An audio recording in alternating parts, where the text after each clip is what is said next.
Bismillahirrahmanirrahim. Assalamualaikum warahmatullahi wabarakatuh. Pada kesempatan kali ini, saya akan mempresentasikan atau menjelaskan berkaitan tentang asas-asas hukum acara peradilan agama, di mana kita pada kesempatan kali ini seputar tentang dasar atau pedoman atau alat yang dipergunakan sebagai acuan di dalam pelaksanaan dari hukum acara yang ada di peradilan agama. Untuk yang pertama, kita akan membahas perihal tentang adanya pengertian. Apa pengertian dari asas itu sendiri? Asas ialah sebuah dasar atau alas atau pedoman di dalam mencari sebuah kebenaran-kebenaran sebagai tumpuan untuk berpikir. Artinya di sini bahwa adanya sebuah asas ini menjadi sebuah acuan di dalam pelaksanaan dari suatu kegiatan. Di dalam hukum Islam pun sebenarnya juga telah diatur, sebenarnya juga ada asas. Misalnya ada kaidah fikih, ada kaidah usuliyah misalnya. Maka itu sebenarnya kalau kita jadikan bahasa Indonesia, sebenarnya kaidah-kaidah tersebut sama juga dengan adanya asas. Maka sebenarnya dalam asas seperti ini kita sudah tidak asing lagi dengan adanya seperti itu. Lalu yang selanjutnya, asas ialah sebuah cita-cita, sebuah harapan, sebuah keinginan yang ingin dicapai di dalam suatu kegiatan. Maka ketika asas itu sebagai sebuah pedoman dalam pelaksanaannya, maka selanjutnya asas itu juga bisa menjadi sebuah cita-cita, sebuah menjadi dasar harapan untuk tercapainya sesuatu.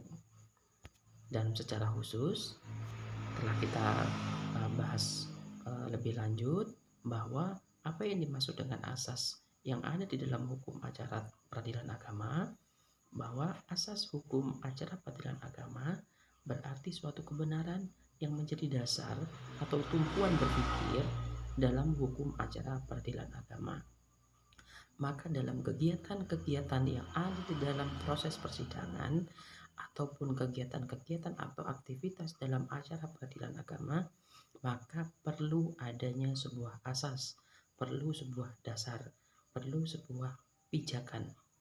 Ini agar sebuah proses dalam persidangan itu tidak keluar dari koridor yang ada. Aturannya bahwa hukum acara yang berlaku di dalam peradilan umum untuk hukum acara itu adalah sama dengan hukum acara yang berlaku di peradilan agama. Ini tidak ada bedanya, jadi sama. Hanya saja dari kedua instansi ini, yaitu peradilan agama dan peradilan umum, yang membedakan adalah kewenangannya. Ada perdata umum sedang di peradilan umum atau di peradilan negeri, sedangkan untuk di peradilan agama itu disebut dengan namanya adalah perdata Islam. Untuk aturan yang mengatur tentang asas-asas di dalam peraturan pelaksanaan dari hukum acara peradilan agama itu sendiri, yaitu diatur pada Undang-Undang Nomor 7 Tahun 1989 dan juga diatur pada Undang-Undang Nomor 3 Tahun 2006, di mana Undang-Undang Nomor 3 Tahun 2006 ini merupakan amandemen atau perubahan dari undang-undang sebelumnya, yaitu Undang-Undang Nomor 7 Tahun 1989, yaitu yang mengatur tentang peradilan agama. Lalu terbitnya Undang-Undang Nomor 3 Tahun 2006 ini telah diubah kembali, yaitu menjadi Undang-Undang Nomor 50 Tahun 2009, yang juga sama mengatur tentang peradilan agama, dimulai dari pengertian peradilan agama, terus kewenangan dari peradilan agama, prosedur-prosedur dalam pendaftaran perkara, dan segala macamnya itu diatur dalam undang-undang ini, termasuk salah satunya ada asas. Kita lanjutkan pada materi kerangka hukum. Kerangka hukum ini adalah suatu bentuk pola apa saja sih yang ada di dalam hukum acara peradilan agama itu sendiri.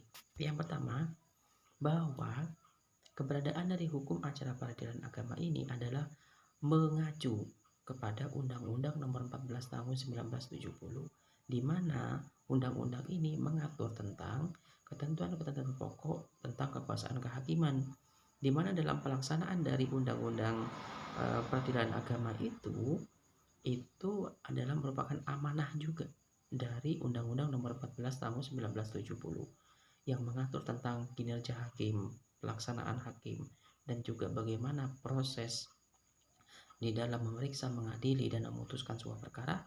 Seorang hakim itu diatur pada undang-undang ini. Yang selanjutnya adalah keberadaan dari kekuasaan kehakiman itu adalah untuk menegakkan hukum yang sesuai dengan Pancasila demi terselenggaranya negara hukum Indonesia ini sendiri. Jadi keberadaan dari pelaksanaan hukum acara itu sebagai amanah dari Undang-Undang Nomor 14 Tahun 1970 untuk menegakkan hukum berdasarkan Pancasila dan juga demi terselenggaranya hukum di Indonesia yang berkeadilan. Lalu ciri khususnya sekarang. Ciri khususnya dalam peradilan agama di Indonesia itu adalah ada kalimat-kalimat yang membedakan dari putusan-putusan dari peradilan-peradilan yang lain. Mungkin para mahasiswa ataupun para siapapun yang melihat video ini, ketika Anda misalkan cek atau ketika Anda cari informasi tentang putusan pengadilan agama, di situ memuat tentu ada kalimat Bismillahirrahmanirrahim dan demi keadilan berdasarkan ketuhanan yang Maha Esa. Kalimat seperti ini hanya didapatkan di dalam putusan pengadilan agama. Tentu ini ciri khususnya. Kenapa ada kalimat Bismillahirrahmanirrahim? Kenapa demi keadilan berdasarkan ketuhanan yang Maha Esa? Karena ini didasarkan bahwa kalimat Bismillahirrahmanirrahim ini identik dengan agama Islam. Karena memang peradilan agama adalah khusus bagi orang-orang yang beragama Islam saja. Nah, sekarang kita mulai mengkhususkan apa saja sih isi asas-asas tersebut. Isi asas-asas di dalam peradilan agama tentu banyak sekali. Untuk kita mengeceknya, untuk kita tahu apa saja kewenangan-kewenangan ataupun juga asas-asas, itu bisa dibaca pada Undang-Undang Nomor 50 Tahun 2009, yaitu tentang peradilan agama yang terbaru. Tapi kalau Anda ingin lebih runtun lagi, lebih rinci lagi, maka Anda bisa melihat dari asas-asas ini dimulai dari undang-undang yang paling awal, yaitu Undang-Undang Nomor 7 Tahun 1989 tentang peradilan agama. Dibaca lebih runtun lagi dari amandemen ke-1 sampai amandemen ke-2 dari Undang-Undang Peradilan Agama. Saya akan jelaskan sedikit saja perihal tentang asas ini. Sebagai salah satu contohnya misalkan seperti ini. Peradilan agama adalah peradilan bagi orang-orang yang beragama Islam. Berarti orang-orang yang non-muslim tidak diperkenankan untuk menyelesaikan perkaranya di peradilan ini. Ini adalah memang amanah. Nah, ini dari mana mendapatkannya? Itu memang atas dasar dari pedoman atau asas yang ada di dalam Undang-Undang Peradilan Agama. Yang selanjutnya adalah peradilan agama memeriksa, memutuskan, dan menyelesaikan perkara berdasarkan hukum. Dapatnya dari mana? Undang-Undang Kekuasaan Kehakiman. Nah, oleh karenanya keberadaan dari peradilan agama itu adalah untuk memeriksa, memutuskan, dan menyelesaikan perkara. Selanjutnya ada asas yang disebut dengan namanya peradilan dilakukan dengan sederhana, cepat, dan biaya ringan. Ini memang semua peradilan menginginkan ini. Berarti bukan hanya peradilan agama saja, tapi semua peradilan diminta untuk sederhana, cepat, dan biaya ringan dalam pelaksanaannya. Untuk sisanya silakan dicari informasi lebih dalam lagi dengan membaca undang-undangnya saja. Asas umum dari peradilan agama. Asas umum dari peradilan agama itu adalah mengatur tentang istilahnya judicial power, kekuasaan kehakiman. Seperti yang sudah dijelaskan tadi di awal bahwa para hakim adalah melaksanakan dari amanah dari undang-undang kekuasaan kehakiman, di mana mereka itu sebagai pelaksana kekuasaan yudikatif, di mana mereka berdiri sebagai penegak hukum dari lembaga-lembaga, 3 lembaga besar yang ada di negara kita, yaitu lembaga eksekutif, lembaga legislatif, dan juga lembaga yudikatif. Di mana 3 lembaga ini untuk tujuannya sama sebenarnya, pelaksana kekuasaan negara sebagai penentu sebuah kebijakan, sekaligus juga tujuannya untuk mendirikan sebuah negara berkeadilan berdasarkan hukum dengan dasar Pancasila. Asas khusus kewenangan dari peradilan agama. Asas kewenangan peradilan agama adalah yang pertama, asas personalitas keislaman dilaksanakan bagi orang-orang yang beragama Islam. Yang kedua adalah asas islah, yaitu upaya-upaya pendamaian, di mana agar orang-orang yang melaksanakan perkara di peradilan agama itu hendaknya didamaikan terlebih dahulu. Yang ketiga adalah asas persidangan terbuka untuk umum, tapi pengecualian bagi beberapa perkara seperti kayak perceraian, maka itu tertutup untuk umum. Asas yang keempat yaitu asas equality, yaitu asas persamaan. Tidak boleh membeda-bedakan orang, semua orang itu sama di mata hukum.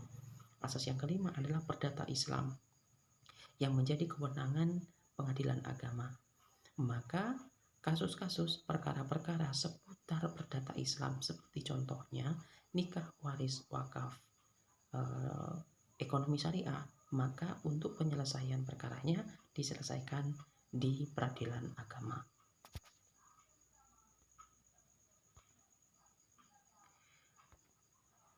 Di dalam pelaksanaannya, sebuah peradilan itu bagi orang-orang yang tidak mampu, maka mereka diberikan bantuan hukum atau yang disebut dengan namanya puspakum. Ini akan memudahkan. Nah, siapa saja yang ingin punya bantuan hukum, maka pengadilan agama akan memfasilitasi itu dengan puspakum, pos bantuan hukum. Lalu selanjutnya, Pasal 55 Undang-Undang Nomor 7 Tahun 1989 menyebutkan bahwa kalau seseorang yang mengajukan perkara di pengadilan agama, kalau tidak ada yang dituntut, maka tidak ada hakim. Maka seseorang yang datang ke pengadilan agama tentu harus punya tuntutan. Lebih-lebih lagi, bagaimana bisa seseorang datang ke pengadilan tidak ada yang dituntut? Maka oleh karenanya kalau tidak ada tuntutan, tidak ada hakim. Tapi ketika sudah ada perkara yang masuk, sudah ada tuntutan, maka hakim tidak diperkenankan atau tidak diperbolehkan untuk menolaknya dengan dalih misalnya tidak ada hukum, tidak ada undang-undang, atau hukumnya tidak jelas misalnya atau kurang jelas, hakim tidak boleh seperti itu. Hakim dalam pelaksanaannya itu wajib mengadili perkara yang dibebankan kepadanya, yang ditugaskan kepadanya itu sesuai dengan apa yang diminta. Hakim tidak diperkenankan mengadili lebih dari apa yang diminta. Mintanya cerai, anaknya misalkan hadonahnya untuk nggak diminta kepada bapaknya, justru diberikan kepada bapaknya misalnya. Ataupun mintanya cerai tapi tidak ada permintaan pembagian harta bersama, ini kan tidak diminta gitu, maka itu harus diperhatikan. Lalu kita lanjutkan, di dalam pelaksanaan seperti yang sudah dijelaskan sebelumnya, maka bagi seseorang yang tidak punya biaya, maka bisa dilaksanakan secara prodium gratis dengan alasan dia itu tidak mampunya karena memang keterbatasan ekonomi, tapi harus ada keterangan dari camat, desa, kepala desa atau yang selainnya. Majelis hakim harus aktif memimpin pemeriksaan perkara. Artinya di situ hakim itu dalam menggali informasi harus aktif. dia secara memimpin, karena ini berkaitan tentang nasibnya seseorang. Jadi, mereka sebagai tempat pengaduan terakhir bagi para pencari keadilan itu sendiri. Ini asas yang memang sering muncul dan sering menjadi perbincangan.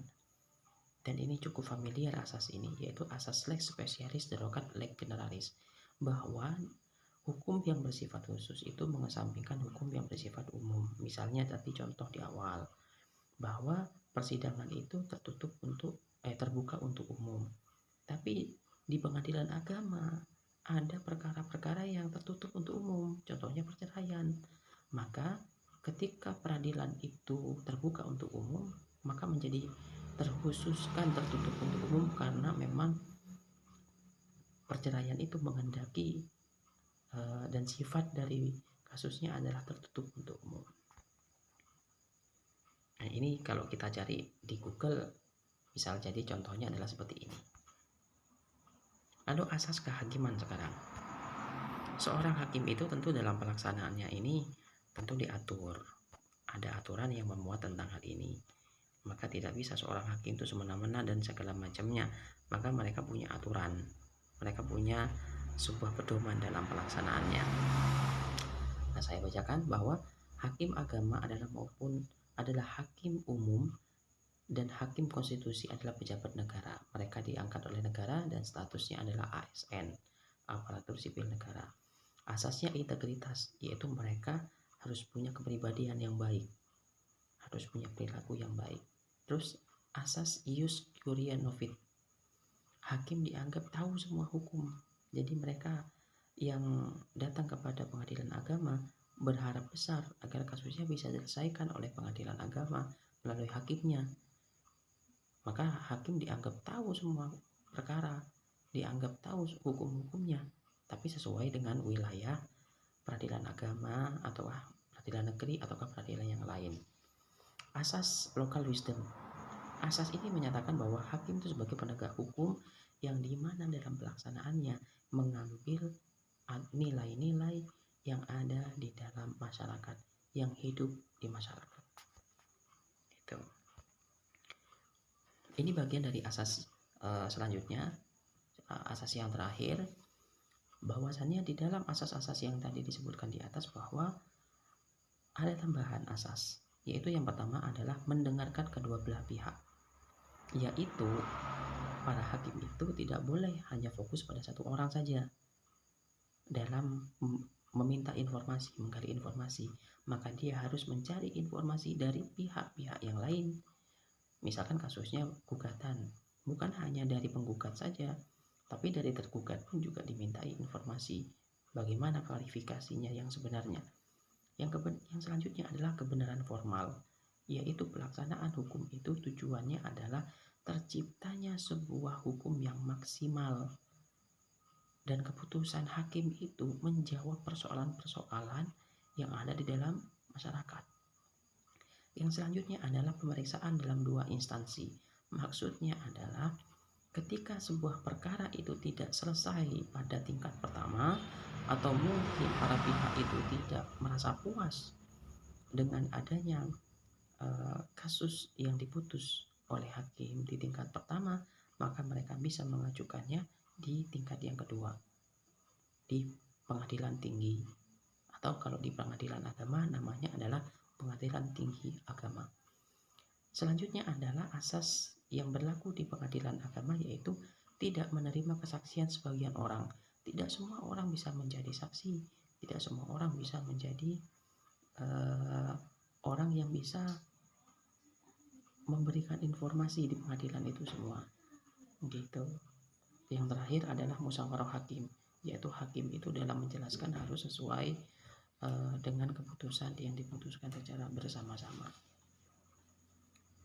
Selanjutnya adalah ini sebagai sebuah pesan atau moto bahwa hakim itu sebagai penegak hukum dan keadilan, maka mereka wajib untuk menggali informasi, menggali norma-norma yang ada di dalam masyarakat itu sendiri. Jadi tidak hanya sekedar menggunakan hukum yang ada di dalam hukum yang ada seperti undang-undang. Mungkin itu yang bisa saya sampaikan. Terima kasih. Wassalamualaikum warahmatullahi wabarakatuh.